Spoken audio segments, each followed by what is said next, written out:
অর্থাৎ ক থেকে ম পর্যন্ত এই ধ্বনিগুলো উচ্চারণ করতে গেলে কোনো না কোনো জায়গায় স্পর্শ হয়। আমি যখন এগুলো উচ্চারণ করি কণ্ঠ দিয়ে, তখন এটা কোথাও না কোথাও স্পর্শ হয়, বাধা পায়, ঘর্ষণ হয়, সঙ্গত কারণ এটাকে বলা হয় স্পর্শ ধ্বনি। তো এখান থেকে এটা আমরা সঠিক উত্তর পেলাম, স্পর্শ ধ্বনি।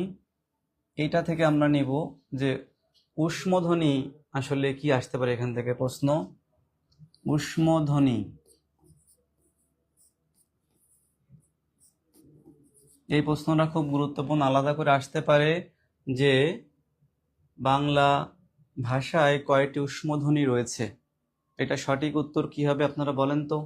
এখানে আমি লিখেছি 4টা বর্ণ লিখেছি, এই 4টাই কি উষ্মধ্বনি হবে নাকি আসলে এখান থেকে কোনোটা বাদ যাবে কিনা আপনারা একটু বলার চেষ্টা করেন। লেখেন, আপনারা কমেন্টে লিখবেন, আমি সেটা পড়ব। লিখবেন যে কি হবে, এই 4টাই কি আমাদের উষ্মধ্বনি হবে কিনা, উষ্মধ্বনি হবে কিনা। এরপরে আমরা আরেকটা লিখি এখানে, তালব্য স, দন্ত স, মূর্ধন্য স, এই 3টা ধ্বনিকে আলাদা করে কি বলা যায়। এটা আমরা জানলাম, এটা হচ্ছে উষ্ম ধ্বনি।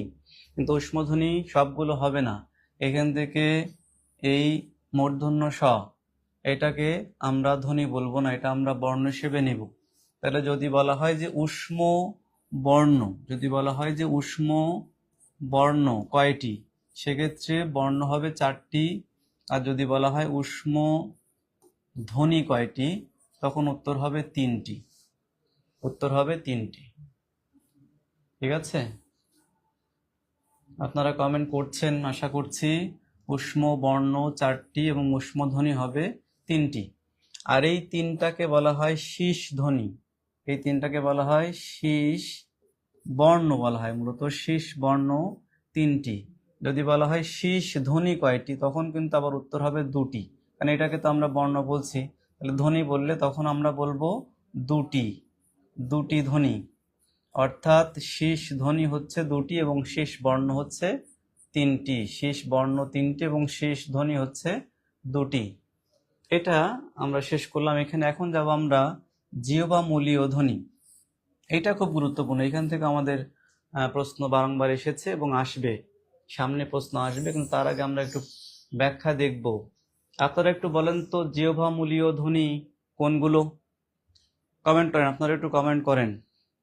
উষ্ম বর্ণ 4টি, অ্যাবসলিউটলি উষ্ম বর্ণ 4টি, উষ্ম ধ্বনি 3টি। অসংখ্য ধন্যবাদ মেহেদি, ইনায়া, জান্নাত বলছে 3টি, সেটা ধ্বনি 3টি হবে। হবে, অসংখ্য ধন্যবাদ। এখন বলেন জিহ্বামূলীয় ধ্বনি কোনগুলো।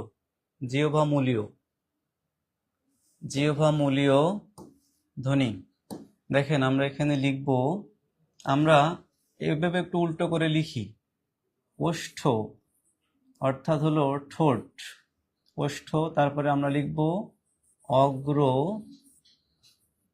দন্তমূলীয়, অগ্র দন্তমূলীয়।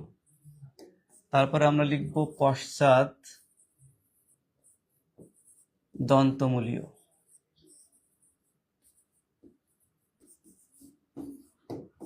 তারপর আমরা লিখব,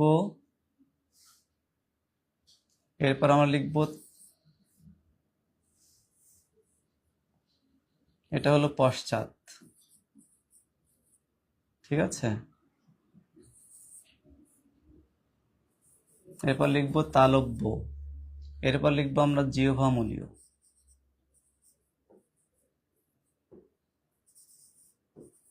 দেখেন আমাদের যে ব্যঞ্জন বর্ণ রয়েছে, আমরা যে 5টা ভাগে ভাগ করছি, এই 5টা ভাগে এখানে রয়েছে, আমরা লিখেছি।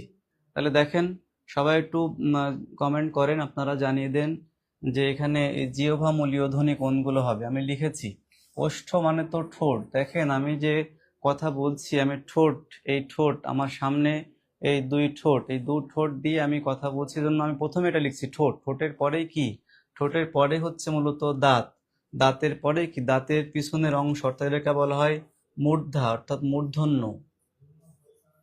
মূর্ধন্য বলা হয়।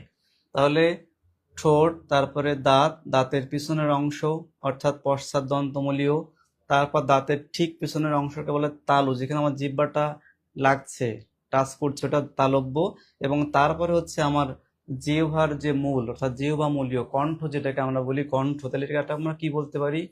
কণ্ঠ বলতে পারি, কণ্ঠ। তাহলে সেটা কি?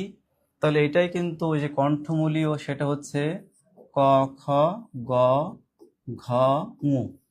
এই পাঁচটা হচ্ছে মূলত জিহ্বামূলীয় ধ্বনি।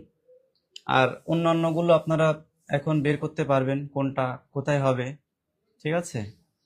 তাহলে এখানে আমরা দিই ক, এটা হচ্ছে চ, ক চ ট, ক চ ট ত এবং প।